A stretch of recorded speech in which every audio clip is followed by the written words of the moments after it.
Hola, ¿cómo estás? Mucho tiempo sin ver. Lo siento. So yeah, it's been a while. I know I was like, oh yeah, be more consistent, guys, and then I wasn't. It's just, generally the end of August is just not a good time for motivation for reviewing movies. I actually did see a bunch. I'll talk about them, as I'll probably do a trailer review sometime soon. I'll just quickly wrap up the movies I've seen the last couple weeks. Right now, I'm going to start reviewing television shows, because for a while I've really wanted to review TV shows, but what's happened is I've always watched a lot of TV shows, I just never really get a chance to rewatch them. And TV, I need that overview, so I can actually form, somewhat articulate opinions on them. That's not always easy just with TV, and I've only recently started collecting TV seasons, on DVD, Blu-ray. So, when Netflix, I realized how many goddamn TV shows they have on this place, I've started rewatching them, watching new ones, so I'm gonna review lots of TV shows. Perhaps more music, because some people have asked me to do more music.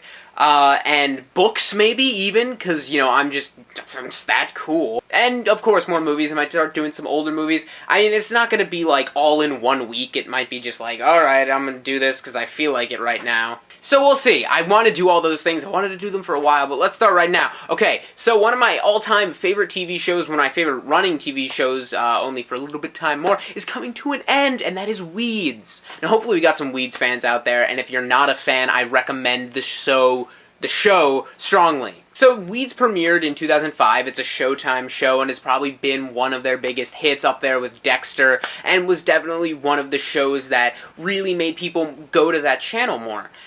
And I remember, even when I was younger, just hearing about this show, and rewatching it this past summer. I noticed it was on Netflix, and I knew the last season was coming up, rewatched it all, and I've always loved it, but now watching a show straight through is just the best experience possible. And there's 8 seasons, we're on the 8th season now, it's coming to an end. That's a great feat for any TV show. So I'm gonna break it up, I'm gonna review seasons 1 through 4 today, later in the week I'll do 5 through 7, and then I'll do an 8 and then series finale review after it comes out. So yeah, hopefully you'll watch them. As I said, Weeds premiered in 2005. I was much younger then, really. Just didn't watch that many good TV shows. And I think I got into the show around, I'd seen a couple episodes, but I think the 4th season is when I started watching consistently. I really didn't know the context of the story and then I went back and rewatched as many as I could. There might have been 1 or 2 that I've recently watched that I hadn't seen before, or maybe just almost completely forgot. So that was great.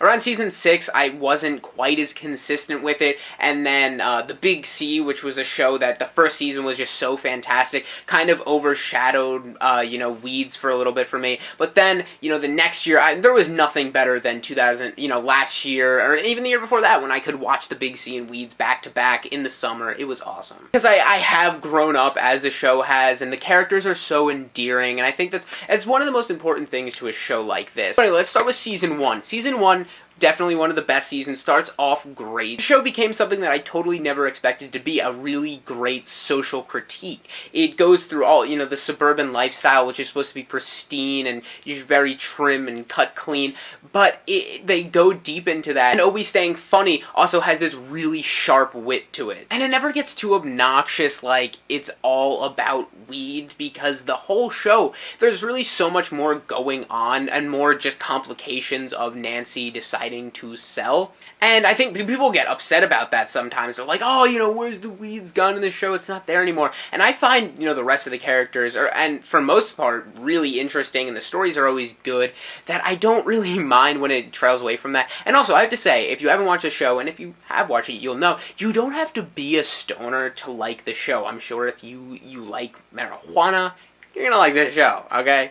Yeah, if you have a good sense of humor and you like good television, you're gonna love this show. One of my favorite things about the show is the the opening sequence, showing the suburban neighborhood kind of being built, and the Melvina Reynolds song, Little Boxes, and then I love, how in the 2nd and 3rd season they change it every so often, and I was so sad when the 4th, I started watching kind of at the 4th season, but when I went back and I realized that it stops there, and I love the way they do the kind of impromptu episode themed title sequences for the show after that.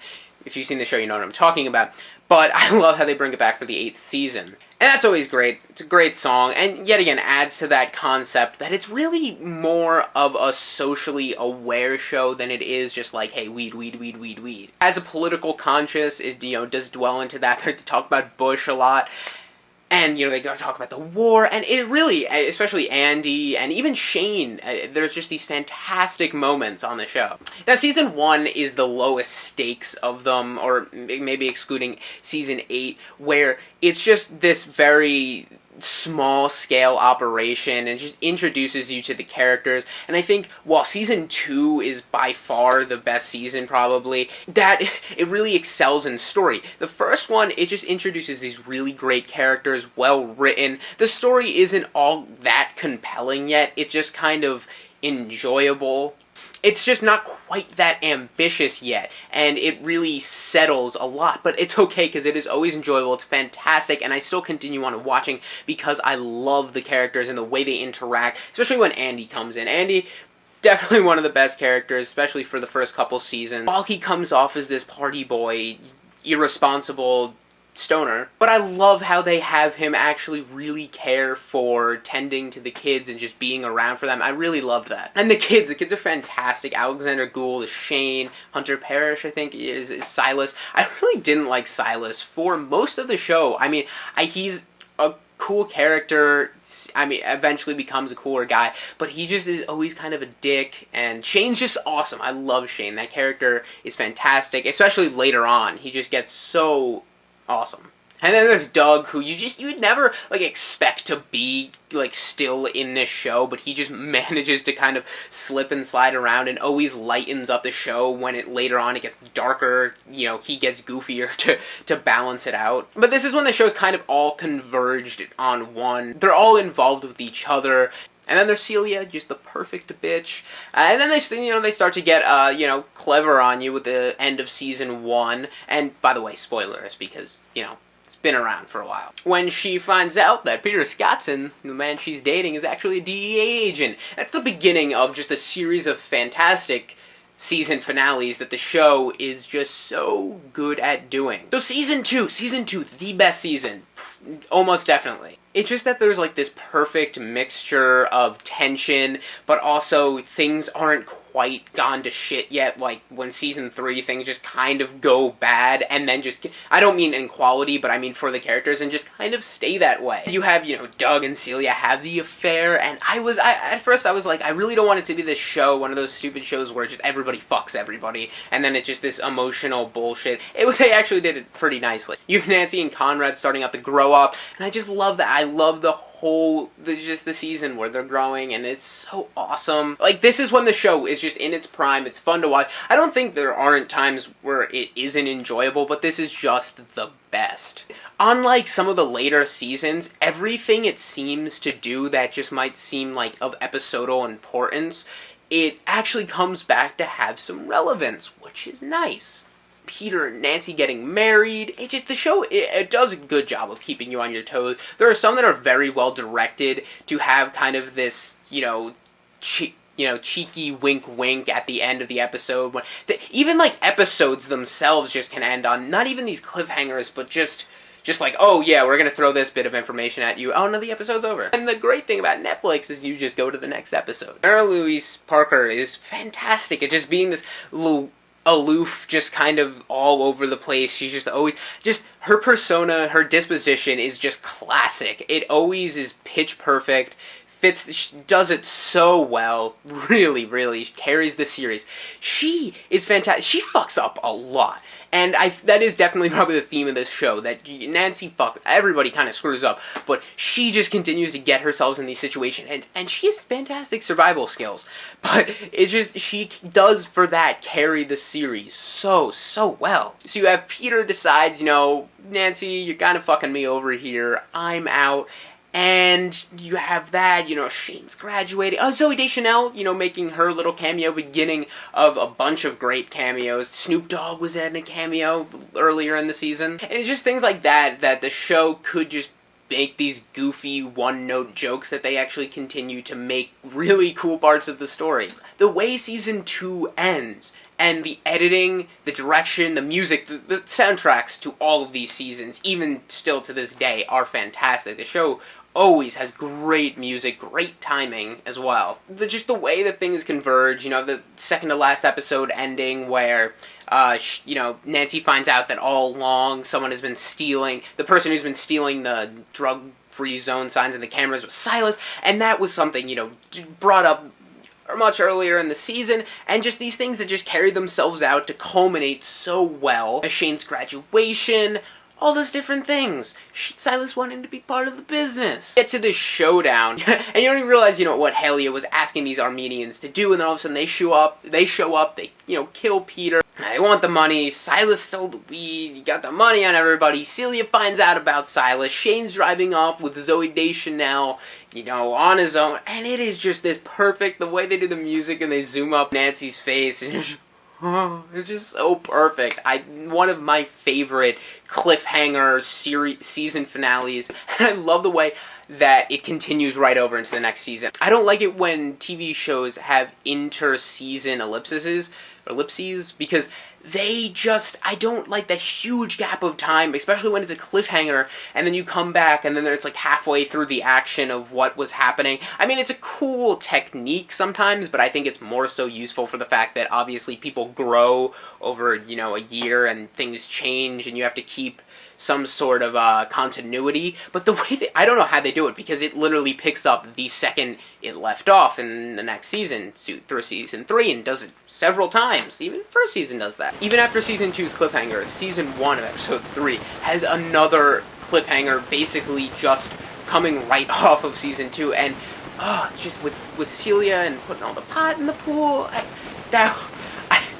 I'm almost exasperated talking about it, because I just find that the last 2 or 3 episodes of season 2 into the first couple of season 3 just miraculously well put together. Most of season 3 and then onward has this really weird feel in comparison to the first 2 seasons. So the first 2 seasons has trouble, obviously, because you conflict resolution, but not in the way where you ever feel like it's overbearing and it's not escapable, and pretty much that most of the characters will make it out and that things will generally be okay, but it kind of upsets the balance. It makes it so things don't quickly go back to normal, or may not ever.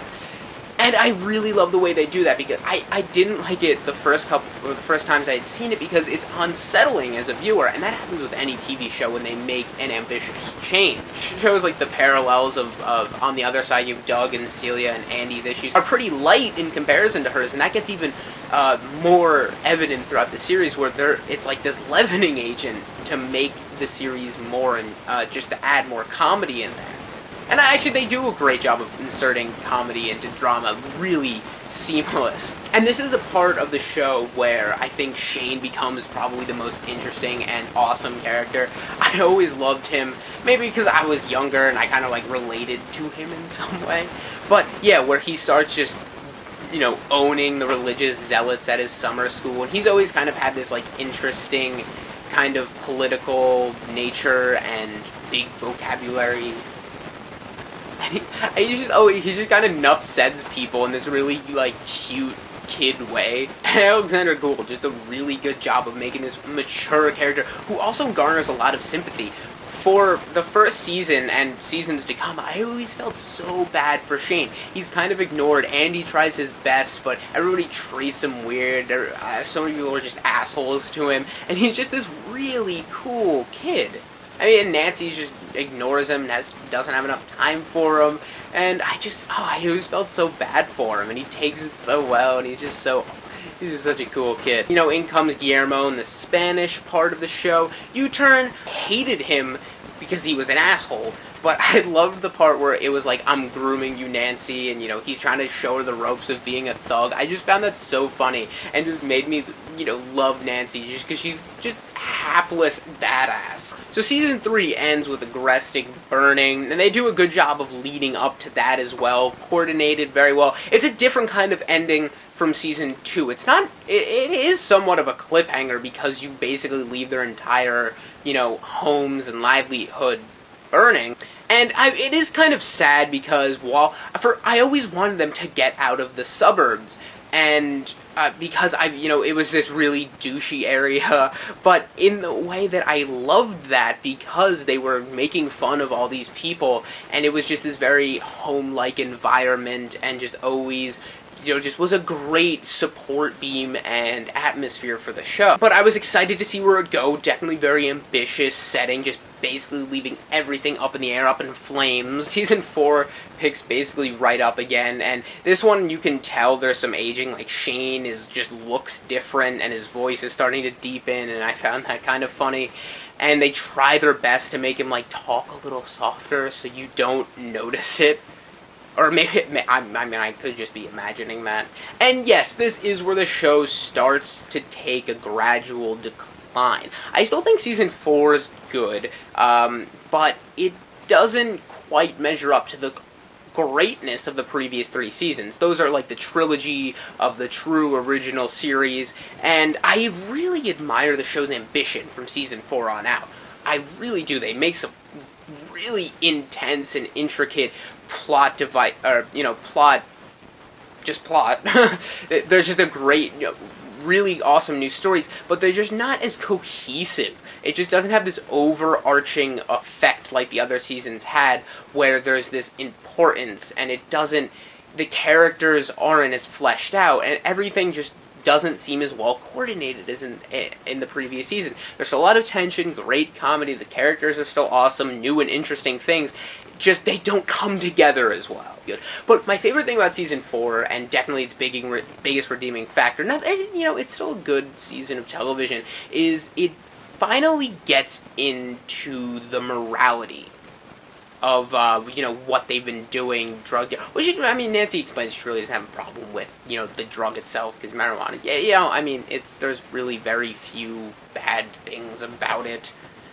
But she also realizes the implications of those actions, and all basically Grestic burning down is her fault, and all of these different things. And when they introduce Albert Brooks as Judah's father, Mr. Botwin, I think it's Lenny, and he's also fantastic, and I love the fact that that's Marlin from Finding Nemo, and Alexander Gould is Nemo. So I no joke about that. I was kind of like, oh yeah, I found him. Would have been nice. And the mother dying, and it just all kind of adds to the sense where things and the implications of their actions and the crime that surrounds it, and all different types of drugs and the cartels, and just generally bad things happen to a lot of people as a result of that. While she was trying to protect her family, other people got hurt. And Season 4 finally kind of addresses those things, because it's easier to address those things from the past, and while they continue to make the same kind of stupid decisions, it's interesting concepts. Also drop off a lot of characters. It's basically like a new direction for the show. You can split the show up into very definitive sections. Yes, it does decline. It's not quite as good. Still really cool things happening, but just, it doesn't have the same feel that the other ones have, and I admire the show for taking that risk. Didn't pay off as well as I think they were hoping it would. And I'll get more into this later, but I start to feel it here, is I always felt like Seasons 4 through 6 were like this transitionary stage for the show. Especially Season 4, I was like, alright, they're in Renmar, and they're getting away from Agrestic, but I always expected it to go somewhere else. It feels like this transition that lasts for several seasons and years within the show.